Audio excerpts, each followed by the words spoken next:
Fearless fundraisers, I'm Dawn Lego. It's time to buckle up for a new episode of Raise Nation Radio, the one and only podcast made to inspire fundraisers like you to continue making impact in our communities, building better tomorrows, and exchanging ideas.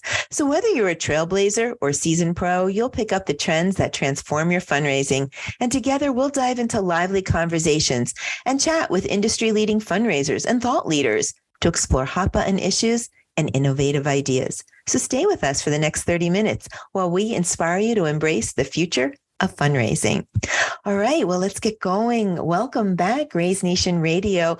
If you've been with us before, thanks for making us our show so popular.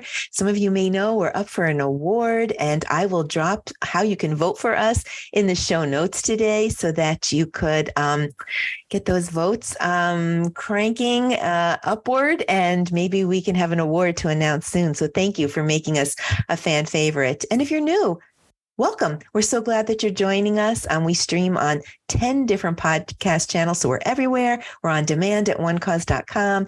So follow us, and we're sure we're on your favorite channel. And then this way you could stay connected. We're going to dive right in. We have a little delicate conversation today, but a very important one. A big shout out to some of my peers here at One Cause that really drove this conversation to the Raise Nation show. Kind of uncomfortable, but important. We need to start someplace. So start talking about the uncomfortable to maybe get to a better place is maybe a good direction. I don't know. We'll see how it goes. But I'm very pleased to welcome Barb Bollinger with us. She is the development director for Path to Freedom out of Florida.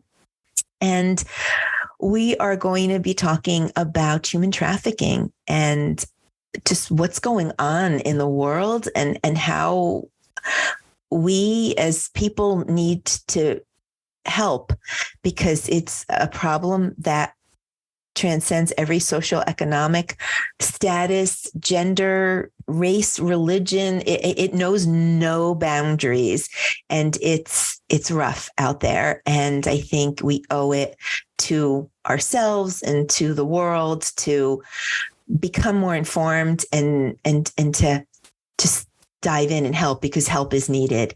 Barb, welcome to Raise Nation Radio, and thank you so much for joining us and being willing to talk about a really delicate situation. How are you doing today? I'm good. Thank you so much for having us.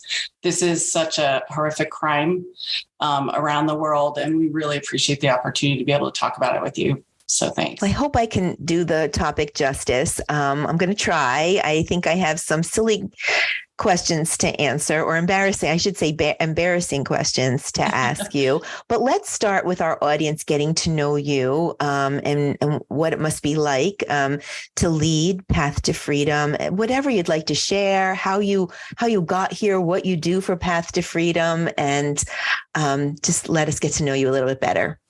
Sure. So, my role as development director is fundraising. It's also getting the word out. So part of what we're doing right now is part of what I do. I actually started with the organization as a volunteer when we first opened our safe home. So we have a safe home that is for child survivors of human trafficking in Florida. Florida is one of the worst states in the country for sex trafficking. And we were started by an amazing woman called Anna Stevenson, who started us back in 2015. And she had learned about this issue and really learned about the fact that, hey, this is happening in my own backyard. This is something, she has 4 daughters of her own, realizing that, this is something that possibly could have happened to her own children. And the story she heard the girl tell her personal story of what happened to her, a local girl that was pulled into trafficking by an extended family member for 2.5 years. She was drugged and forced to have sex on a daily basis. In fact, in one evening, with over 50 men. So it's quite a horrific story. And she couldn't sleep at night. She just really felt she had to do something about this. Once she knew about it, she needed to do something. So she had started path to freedom. She and her husband actually run it. John Stevenson is her husband. He's our executive director. And I found out about them. They had come to the church that I attend and told us about their organization. And then I got involved as a volunteer. I was very involved for probably about 6 months, did a lot of different things. I happened to open their safe home during COVID. Oh, geez. And I worked in corporate America for 28 years. I happened to lose my job during COVID. And my husband too. We know that story. So many people were in that same boat. It was a scary time. But I knew, I was gifted in a way, blessed with the freedom to actually be able to do more in the space of human trafficking. It had always been an issue on my heart. Personally, yeah. I had known about it and really it had been gnawing at me that I should be doing more about it. So this gave me the freedom to actually start volunteering. And during a time when a lot of volunteers, of course, felt that they need to be home, that they couldn't get out because of COVID. So I was doing all kinds of things. I learned a lot about the organization and how it was starting up. And then as I was letting them know that, hey, by the way, I'm looking for another job. When I do find something, I won't be able to do as much as I'm doing now. I want to stay connected. I want to help. And that's when they said, well, what if you work for us? So I think it was definitely meant to be, maybe. Meant to be. Yeah. So I really love what I do. I love this organization, and there's a huge need for what it is, the services that we provide. Yeah. And, I think I mentioned when we just were doing the intro that I'm learning that there's no boundaries. Human trafficking, sex crime, this whole space is, whether you're young or old or whatever gender, race, religion, color, ability, disability, it has zero boundaries. It could affect anyone. Is that an accurate statement? Absolutely. Yeah. Absolutely. And it's really, it's our most vulnerable in society that are susceptible to it. So it could be people with disabilities, people with mental challenges, people with socioeconomic challenges, but particularly when you think of children. And children are very vulnerable for a lot of different reasons. The most common in the United States when it comes to children, it's children that are in foster care. And so when you think about a child that's in foster care and the trauma that they've already been through, why they're even put into foster care to begin with, they're coming from issues at home, and they're looking for that security and that love. And they're much more susceptible to the lures of what a trafficker can provide in terms of attention, in terms of promising them all kinds of things. But sadly with children, because they're so trusting, a lot of people think that kidnapping is a very common way that kids are brought into trafficking. And actually, especially in the United States, that's one of the lowest. Last year was reported by the Polaris Project. They're the organization that runs the human trafficking hotline. Only 8% got into it through abduction. So by far the most common is a trusted relationship. And of the two, the number one is sadly a family member. Parents, the number one. Any extended family member, but parents are doing it to their own children. Secondly, and of course, child's wants to please obviously their caregivers and more likely to do what they're told to do. And then the other one is very close second is a love interest or boyfriend relationship. Oh God. And so oftentimes, there are the traffickers out there know how to start and groom these relationships with these kids. So it always starts out with something that feels like an innocent relationship that builds into something where they can actually get them to do manipulators. Something. Totally. Yeah. Criminals and manipulators. Yeah. Yeah. Wow. Let me ask an embarrassing question, because I think I know, and maybe our audience can relate. Can we just get a definition out there? We hear it a lot, especially with what's going on in Hollywood and the news and human trafficking.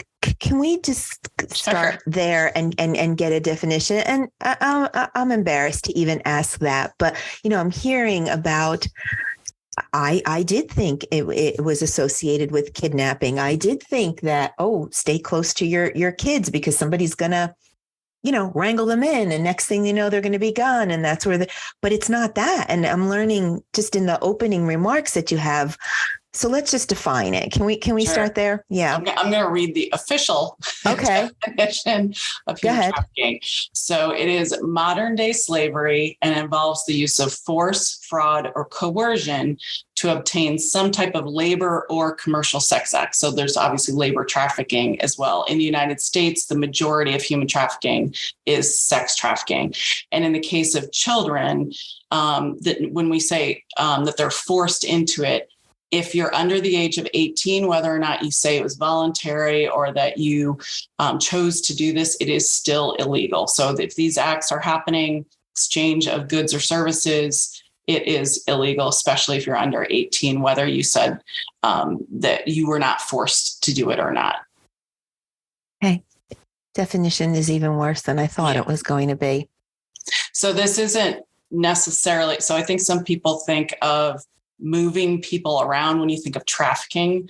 But this isn't necessarily taking people from one location to another, but it can be right in your own backyard, but you're forcing them to do these things and for money. And people are making a livelihood and a business out of this. Oh, yeah. And it's very lucrative. So worldwide, a number that you often hear is it's $150 billion. And this was an estimate that was done by the ILO back in 2014, very reputable study that was conducted. So you'll hear it quoted often. You're going to see it on a lot. If you Google it, you'll see it all over the place. And that was 9 years ago. So there's a lot of unofficial estimates that it's as big as 200 billion plus. It is the fastest growing crime. It's second only to drug trafficking. And it's very lucrative because victims rarely come forward. It's very low risk for the traffickers and the predators. And because they're often not getting prosecuted or caught. And also you can sell a child over and over again, multiple times a day. They're getting raped constantly. If they're in trafficking, and and with a drug or a weapon, you only sell it once. Oftentimes they, the ones that are forced into it on a very regular basis, they're often hooked on drugs and there's, it's almost a catch-22 because, the trafficker wants them to take the drugs so that they'll actually be more willing to do the acts because they're a little bit out of their mind, but also it becomes a crutch because it keeps them to endure this life of hell that they're living and what they're doing. So that's often involved. So another embarrassing question.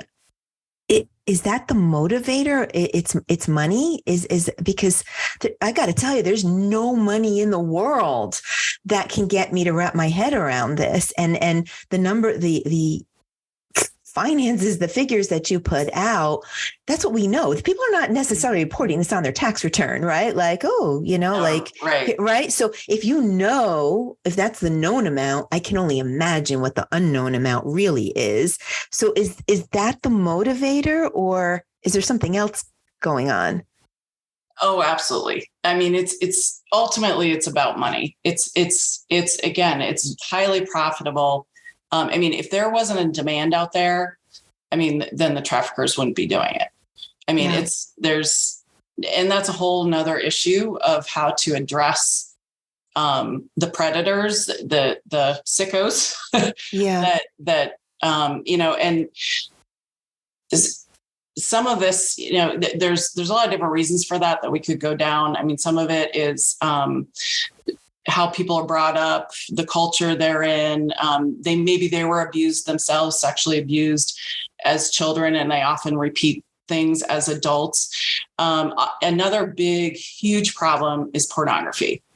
And pornography is something that I think people, it's a drug itself almost. Yes, whether you have this, we can put the ethics aside of whether it's right or wrong to even engage in it.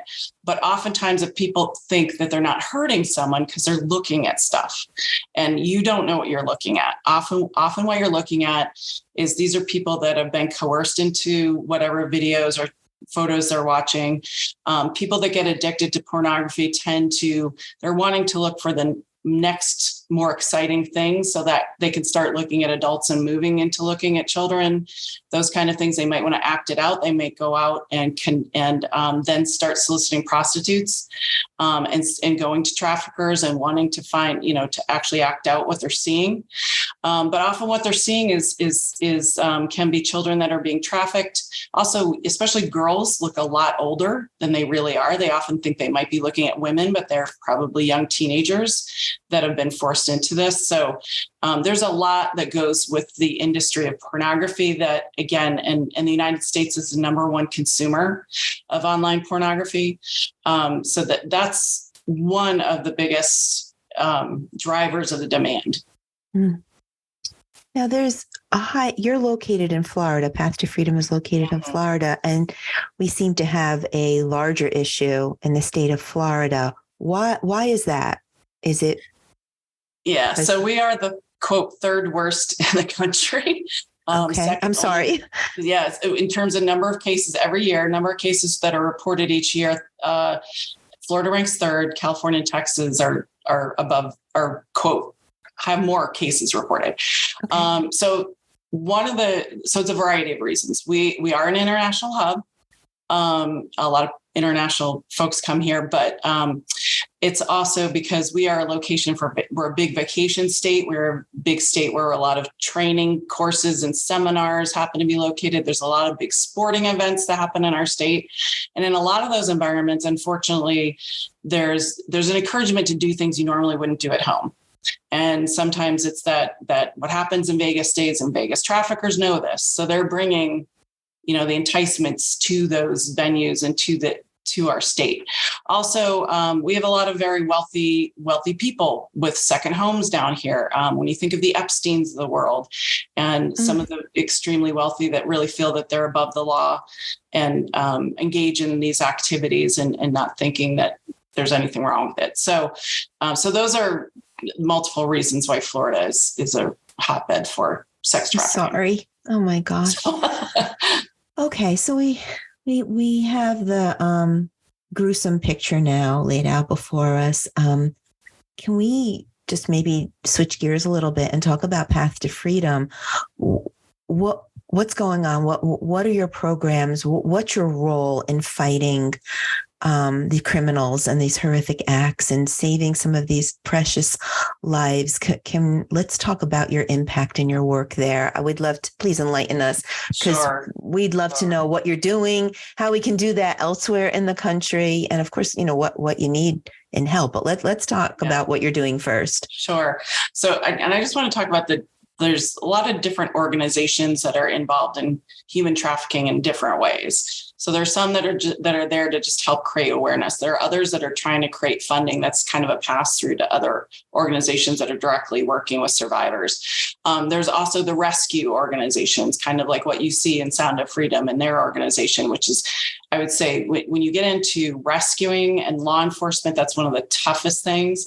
And then I would say right next to that is what we do, which is the repair and restoration of the survivors, because the trauma that they've been through and the amount of time that it takes to heal from what they've gone through. Our official mission statement is we create hope and healing for child survivors of human trafficking by providing safe environments and long-term programs for recovery.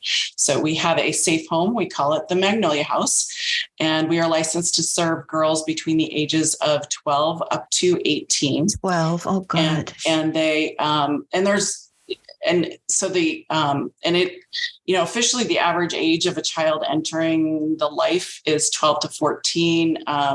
That's for girls. For boys, and it does happen to boys too, between the ages of 11 to 13. I've heard more again, unofficially, in other seminars I've been into, that the belief is it's as young as 9 and 10 years old.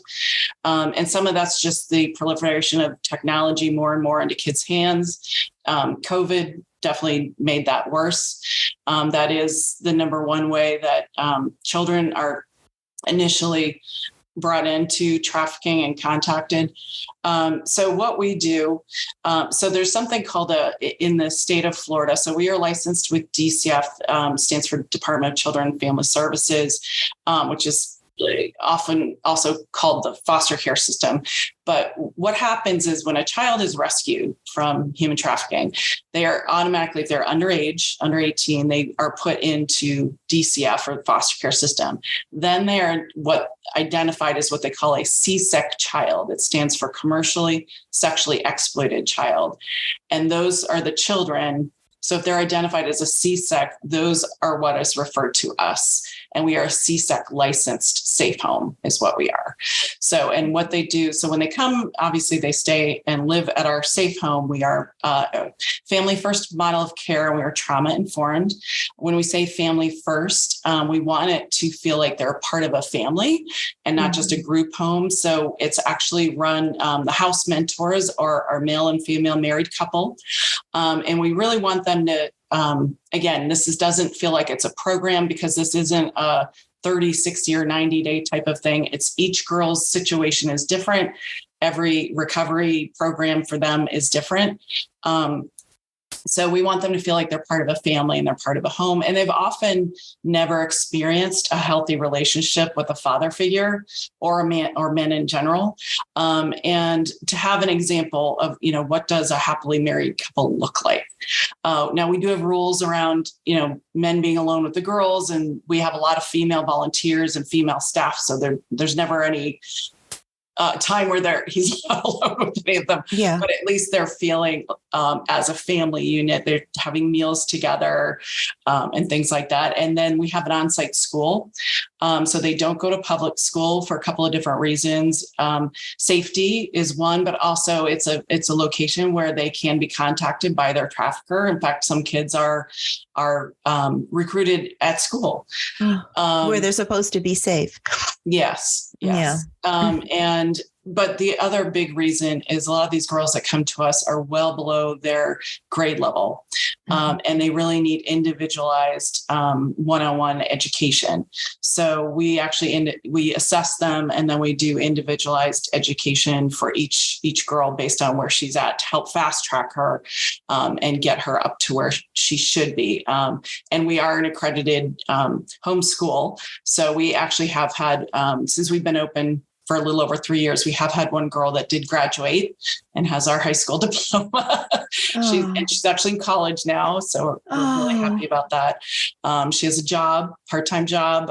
We do help the girls as they move on. We have a phased program. So when they first come to us in particular, we take their cell phones away. They hate that. But sure, they know that's part of the program when they come. But we know that's their access to the outside world. That's how a trafficker can find them again.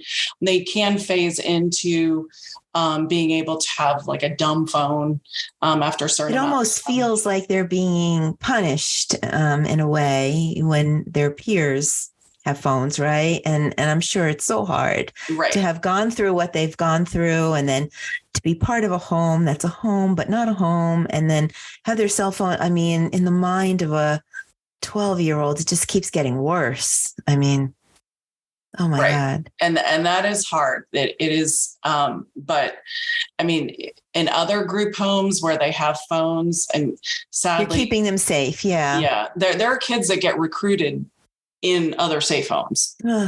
So because the traffickers contact safe places are just not safe places. Yeah. So we know that happens, and that's why it's a must for us, unfortunately.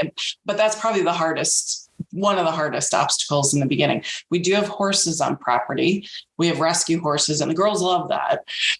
So they get to spend time with the horses. They do help take care of them. And that is very therapeutic for them. If they need a brain break, especially while they're during school, they'll go outside and just hang out in the pasture with the horses sometimes. And also the fact that it gives them some kind of work ethic in terms of physically like helping clean the stalls and taking care of the horses, that we know is just good for them. So, and we do have, I was going to say, we also have counseling. So we do counseling on property. They have group and individual therapy. And because we are with DCF, they of course have their contact with their case manager and their guardian ad litem. And we work with them if they're engaged in some kind of legal issue with the trafficker and whatever cases that are going on. We work with them. We also have different medical teams that we work with if they have medical needs. Wow. How many clients do you serve annually? So we are licensed to serve up to 6 at a time within the home. So far to date, we have served 18 girls. Mm-hmm. And of course, because you've been open 3 years, right? Is that when okay. Yeah. So about on the average, each girl has been with us for about a year is about the average length of stay. Okay. And like I said, we've had some that have been with us for several years. And it really depends because each girl's situation is different. We've had some that have been reunited with family members. But oftentimes, their situation, there's a reason they got into the situation that they're in and we don't want to send them back. Doesn't work. Yeah. We have a couple that have been adopted. And then we've had some that have, quote, aged out and turned 18. And we still are in contact with them. We want to make sure that we can help them with whatever they need to get on with life. We are in the process of we know that's a need as they become legal adults. So we are in the process of building a transition home on our property that would be for 18 and 22-year-olds. So we finally, with the hurricane that had happened down here, permits got stalled for quite a long time. So we just finally got all our permits approved and are able to buildings start the build. But, and we also, so in the state of Florida, just last year, there was 337 reported CSEC children just in 2022 from DCF. There's only 31 licensed safe beds. No place for these young people to go. So we are part of that 31. We know there's a big need. We are actually right now, we've kicked off a fundraising campaign to be able to purchase another property and have a second safe home. And that's your job is to get all the funds in because none of this sounds inexpensive or you're not providing, kits or care packages. You're building buildings and bringing in medical staff and counseling and education and individual education plans. And this sounds monumental. You're only 3 years young, and you're in charge of development. What type of fundraising do you need to do annually to sustain? Mm-hmm. I know you don't want to call them programs, but to sustain the work that you're doing. What I can't imagine. So it's roughly about $1 million. Okay. Now we do get reimbursement. That's before you start talking about new buildings and campuses and more, right? Yeah.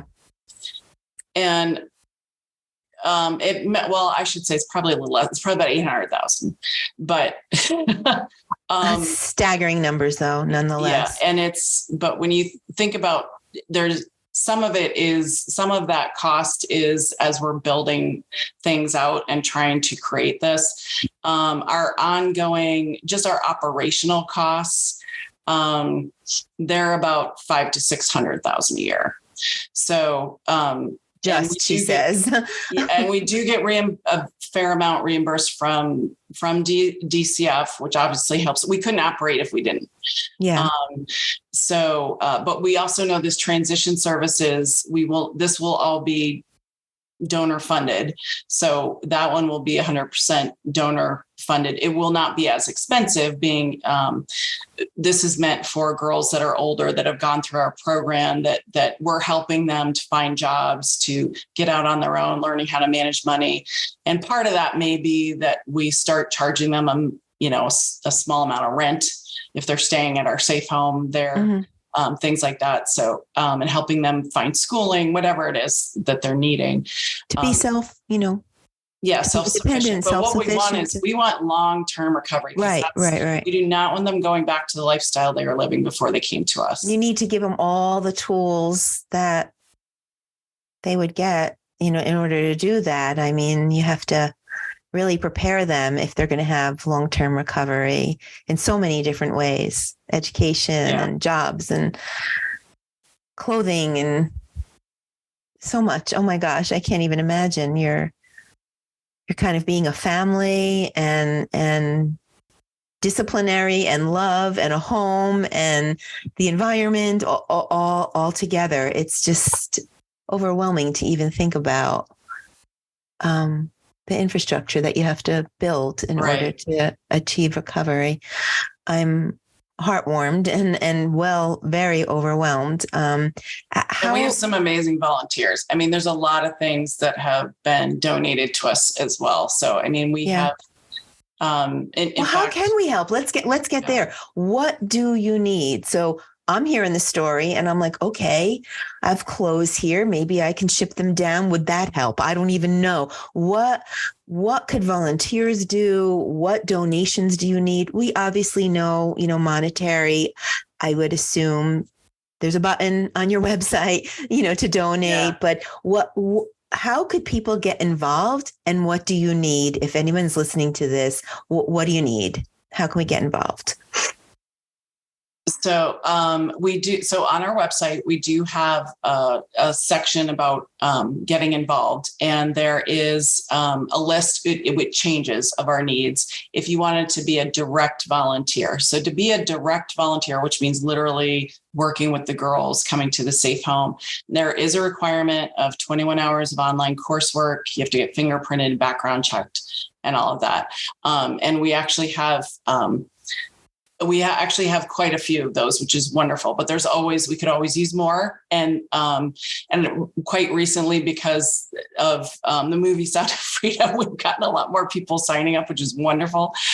The other thing, really easy thing to do is word of mouth. And because we are new and small, not a lot of people know about us. Mm-hmm. So even just following us on Facebook, looking at us on social media, telling people about who we are. And the other thing is letting people know about the issue of human trafficking in general, and making people aware, particularly parents, and anyone that has influence over children. So, and where I'm going with this is making sure that they're understanding when they're working technology and if someone wants to friend them, do not be friending someone you don't know, and know that anytime they have any kind of online relationship with someone that they've never physically met face to face, probably the online persona is not who they really are. There's something called sextortion out there that many need to be aware of that can happen to anyone, and particularly kids. So this is where they get a hold of some type of explicit photo, for example, and can use it as blackmail against children. So I know a real life situation where this 14-year-old boy was gaming online. He was gaming with a 12-year-old girl. At least he thought she was a 12-year-old girl. He'd been, quote, friends with her for a while.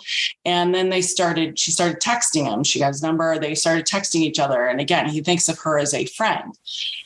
She sends him a naked picture of herself one day and asks him to send one back. And he does. And then she says, go to your parents, get their credit card, and you got to send me $2,000 or I'm going to put this out on the internet and people are going to see this. Luckily, he did have a good relationship with his parents, felt comfortable enough, because it's probably embarrassing to tell them what happened. They called the authorities. Actually, everything was okay. But the bad part is, now there's this photo out there And the thing is, once these photos get out there, or videos or whatever, is so hard to get rid of them once they're out there. So, and of course, who knows who he was really talking to and where that person got that photo that they sent to him. So just the awareness for children, it's so hard to get technology away from kids because it's everywhere. It's required for school, but just making them aware that there's always going to be predators out there. They're going to try and seduce them into doing something that doesn't really make any sense. And so that awareness is critical. Wow.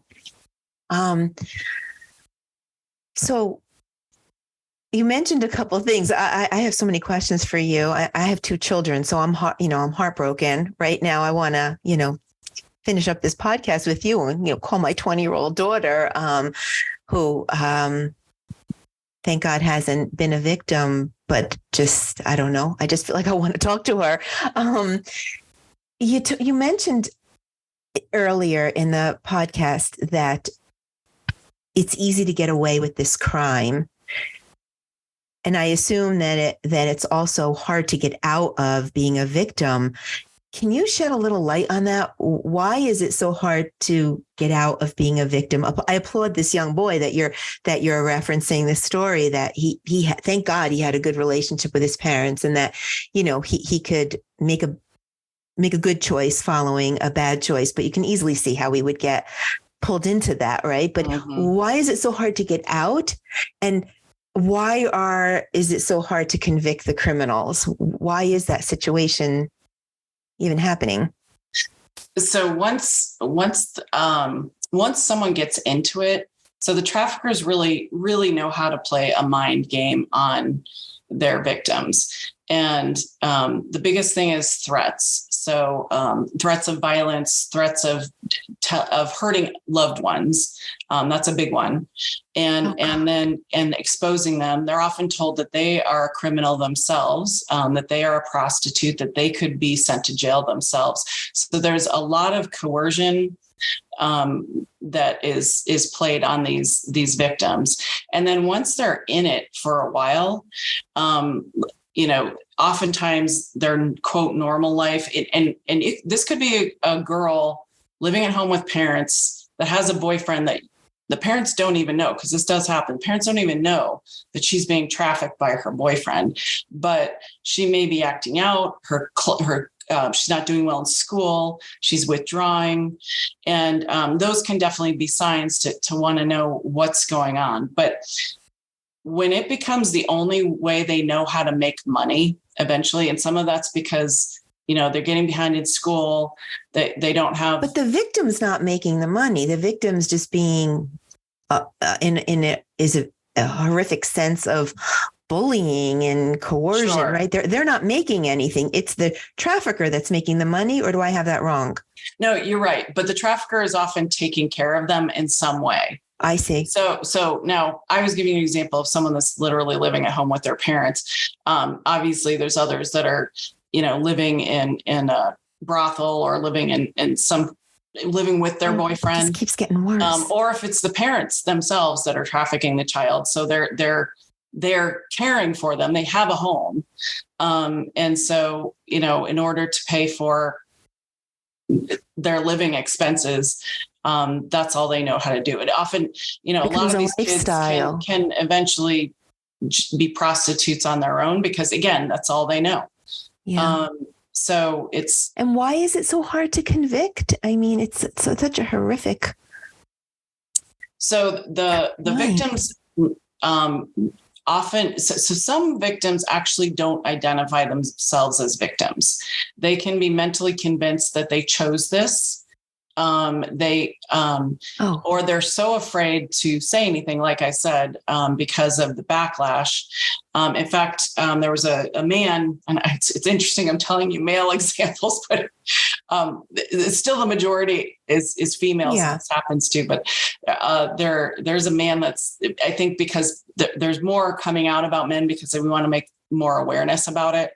But he was telling his story, an adult man, of when he was sex trafficked for years. And this is just an example about why they don't come forward. he was hurt by his trafficker. He first got pulled into it he had a boyfriend of his mom, and then his stepfather, I believe. And so he was in the hospital. Oftentimes they endure all kinds of brutal attacks, whether it's just the raping itself or that they're being beaten up for different reasons, or and they're being beaten up to make sure that they don't say anything. Well, he was hurt badly. He was brought to the emergency room, and usually the trafficker will stay real close to the person so that they make sure they're watching, making sure they're not saying anything about how it really happened or what's going on with them. It just so happened he was able to get separated from the trafficker for a short amount of time. He actually told the nurse what was happening to him and asked for help. She went ahead, and what had happened prior to that was the trafficker had told her, you can't believe anything this kid will say. He hurt himself from an accident. He's accident prone. He lies. He makes up stories for attention. And so she told him, oh, he's now just telling me, that you're forcing him to have sex with men. She did not. So he leaves with his trafficker. His trafficker beats him close to death. He goes back into the emergency room. And of course, he's never going to say anything again. He said he went back multiple times, and it wasn't until another nurse recognized what was going on. And he didn't have to say anything. She recognized it. She reported it. And this is why it's so important, especially people in emergency room. There's a lot of frontline type of roles where you can have an eye out for this kind of thing. So like school teachers in schools, as well as definitely in the medical field and nurses and things like that. But the emergency room is one place where you'll see victims coming in, and that's where they can get them to safety. In fact, one of the girls that we've had at our safe home came through a situation like that. My gosh. It just keeps getting worse. But there's an example where he just knew, he tried to say something and he knew. Okay, yeah, but that sounds like another whole nonprofit, educating emergency room nurses to. Yeah. And there are groups that do that. Like I said, there definitely sounds like we need a lot of help, a lot of training. Yeah. For especially frontline. Yeah. Frontline employee. Yeah. How to handle a situation like this. You also mentioned the Hollywood, and I personally tried to watch the Epstein documentary. I couldn't get through it. I couldn't get through it. And now there's The Sound of Freedom. Do they help or hurt? Like what's your take on that? I personally think they help. I think they help because there's so much going on today in the world that's distracting, that this is such a horrific issue that people aren't hearing about it or even want to pay attention to it.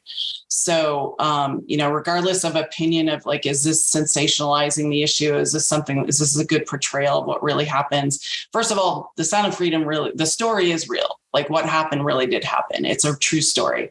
But in the United States, it happens a little bit differently, but it's still happening. And we are thankful that people are now paying attention because they saw the movie. So, and I do have to say it's very well done in terms of how they did the movie, so that this is not something that you're going to walk away personally traumatized. There's the Epstein story. I couldn't get through it. I just couldn't. Yeah. Because there are scenes, let's put it this way. You're not going to have to watch the acts happening. There's enough going on that what's going on, but you don't have to literally see it. Let's put it this way in terms of the storyline. So I think they did a very good job of letting you know what's going on, but you don't have to literally sit through and watch it, if that makes sense. Yeah. But it's still a very hard topic, and it's really, it's tough. Yeah. So going back to what do you need? If you could top 3 things, because if our audience is listening and they're as moved as I am, I'm at a loss for words. I don't know that I could think of anything more horrific. It's just so awful on so many levels. Three things. Would it be monetary? And what would you, I'm going to say monetary. What are the two others? Yeah, monetary.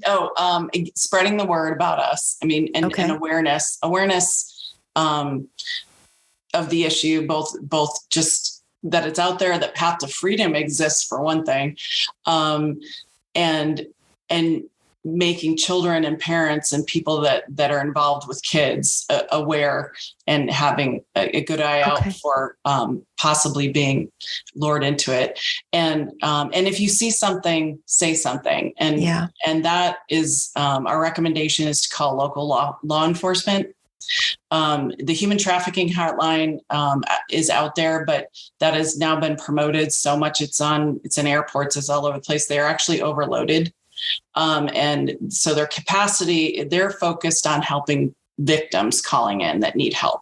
So if you're a victim, yes, call the human trafficking. Like if you feel that you're being victimized but if you see something and you're a tipster and you want someone to get engaged in investigating it, that's where you would call law enforcement. So, and make them aware of it. You can report it to the human trafficking hotline. I can just say it's not their first priority. That's all. So, okay. It's interesting because, I speak with a lot of nonprofits on the show, and I asked you twice, okay, what do you need? And your answers are mostly to benefit the larger mission, not necessarily benefit your organization. So I commend you for that. That was a very different answer and a very special answer. So I think it speaks to Path to Freedom that you're really committed to just the larger mission. See something, say something, call, get help. It's not, I had to put it out there, the donations and the monetary. Yeah. I mean, we definitely need money. Trust me. Yeah. So how is fundraising going? What are you doing to put the money? Yeah. Well, what's going on? Our biggest fundraiser every year is we call it the Red Gala. The Red Gala. Okay. The Red Gala. When does that take place? That's in January this coming year. It's we're actually having it in a hangar. We had it at a hangar last year and it was so successful. We actually doubled what we raised the last time we had done it, which was a traditional type in a hotel. So it was so successful. We chose to want to do it in a similar type of setting as well. And you can find out about that on our website. So you could attend that or be a sponsor. We do have we are doing other speaking events and we do have other folks that are wanting to do some private events for us in their home, which is wonderful, to help raise funds. So, and we're also the faith community. We are a faith-based organization. They are one of our biggest supporters as well. We have several churches that are just ongoing supporters of us and have just chosen us as one of their ministries to support. So, and we're very thankful to them. So. Wow. Well, Barb, I don't know what the answers are. I really don't. But if you've saved one person and helped them with long-term recovery, I applaud you, for doing that. And I know my peers here, specifically Stephanie and Missy and Eileen, who pushed me to, make sure I reached out. I'm hoping this podcast does bring some awareness. Thank you so much for what you're doing, every day. And I'd love to check back in with you, a couple months or, just to I don't know where the end is in sight. It's just so horrific and chronic. It's just amazing to me. I didn't know everything that you shared today. I'm glad I know. I'm tremendously moved. And if there's anything that we can do to help, hopefully this podcast will help. Yes. But yeah, just one person is all worth it.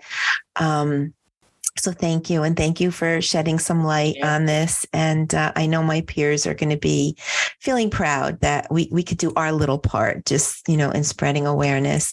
I probably can talk to you forever and ever, but I know our listeners want to, help go to Path to Freedom and help out and do their own soul searching. So that is about all the time we have for today. Thank you for listening. I do hope that everyone felt comfortable with this topic, even though it was delicate.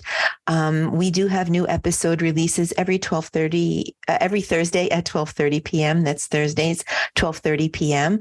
And hopefully you'll find us on your favorite station. We stream everywhere. So I don't know that there's a channel that we've missed. So hopefully you could tune in. Again, Barb Bollinger from Path to Freedom, the development director there, was a big job. Thank you so much. You've been so candid and authentic and taking this head on. I think the gods were working back in the pandemic, as that was a god awful time for all of us. There was a higher mission there at work, bringing you to Path to Freedom for sure. So I'm glad that at least came out of it. Thank you so much. Any last words of inspiration for our audience? Or I think I talked about spreading the word. I think I was remiss in not saying our website is. I'll get that all on the show notes. Don't you worry. We're going to get your, we do pretty good show notes here, and our audience knows we're going to have your website. We're going to have how to get in touch with you, and we're going to have a whole little article going along with this podcast. So if you're listening, you can do all the reading too. We'll get, if people want to help, we'll get them connected to you. Don't you worry. But go ahead, share it anyway. Is it Pathway? It's pathtofreedom.org. There is a Fund a Need page, which actually is where it talks about our second safe home. If you wanted to help donate towards the second safe home, that's on our Fund a Need page. But and in general, this really is, especially with children, in our view, this is the worst crime, against God's creation. Horrific. And it's so horrific. And I think, Anna Stevenson in particular, who started Path to Freedom, and the amount of effort it took to get going, and the people that believed in us in the very beginning before it was getting started. So just wanted to do a shout out and thank you to them. Yeah. Well, thank you again so much. Let's keep in touch. We'll check in, see how you guys are doing. Maybe you can share some success stories without any names or violating any privacy, but we want to know the good that's coming out of this and how we can help stop the bad. So we'll have you back again if you don't mind joining us. I would love to. Thank you. Until next time, Raise Nation Radio, I'm Dawn Lego. This is Raise Nation Radio. You stay fearless out there.